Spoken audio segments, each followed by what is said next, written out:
Welcome to Daily Scripture Reading. I do not own the rights to this music. Judges chapter 8. This is the Amplified Version. Zebah and Zalmunna routed, and the men of the tribe of Ephraim said to Gideon, "What is this thing that you have done to us, not calling us when you went to fight with Midian?" And they quarreled with him vehemently. But he said to them, "What have I done now that is so significant in comparison with you? Is not the gleaning leftovers of the grapes of your tribe of Ephraim better than the vintage, entire harvest of my clan of Abiezer?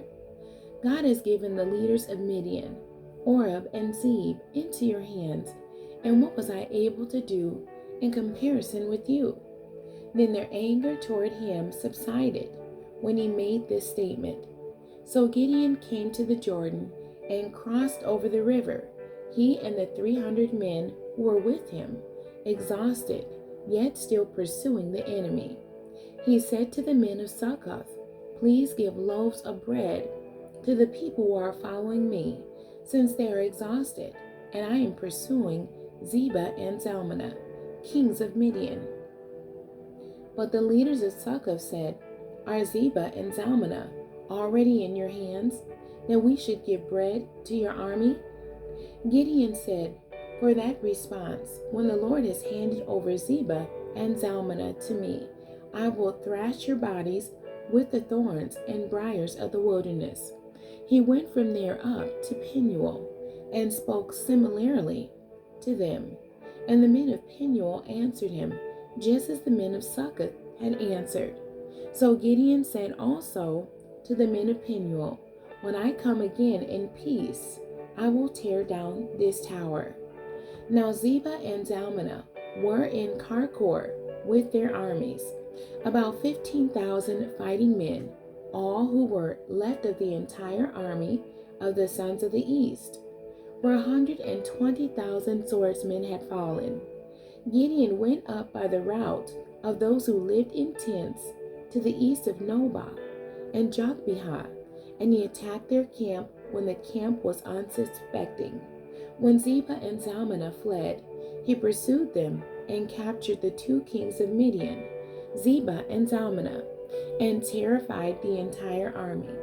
Then Gideon the son of Joash returned from the battle by the ascent of Heres. He captured a young man of Succoth and questioned him, and the youth wrote down for him the names of the leaders of Succoth and its elders, 77 men.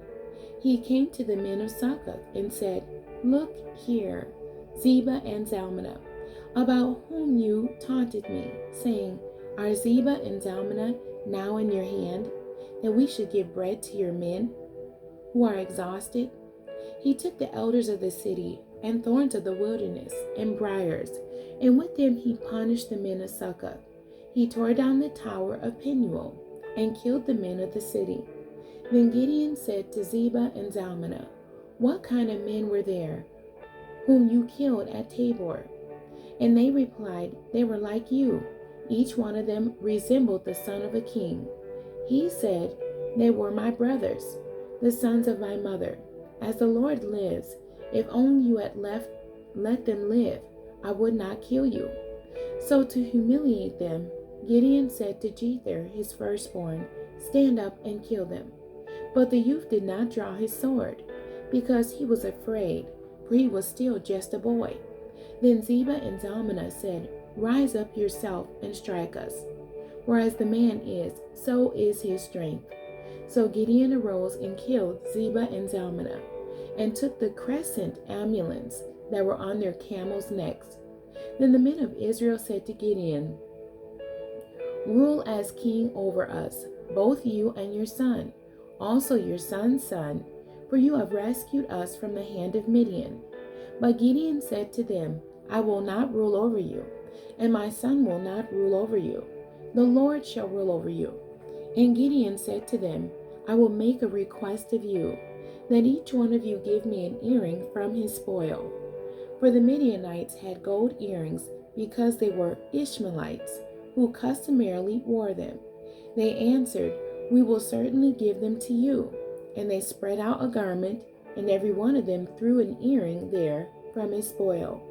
And the weight of the golden earrings that he requested was 1,700 shekels of gold, apart from the crescent amulets and pendants, and the purple garments, which were worn by the kings of Midian, and apart from the chains that were on their camels' necks. Gideon made all the golden earrings into an ephod, a sacred high priestess garment, and put it in his city of Ophrah, and all Israel worshipped it as an idol there, and it became a trap for Gideon and his household. 40 years of peace.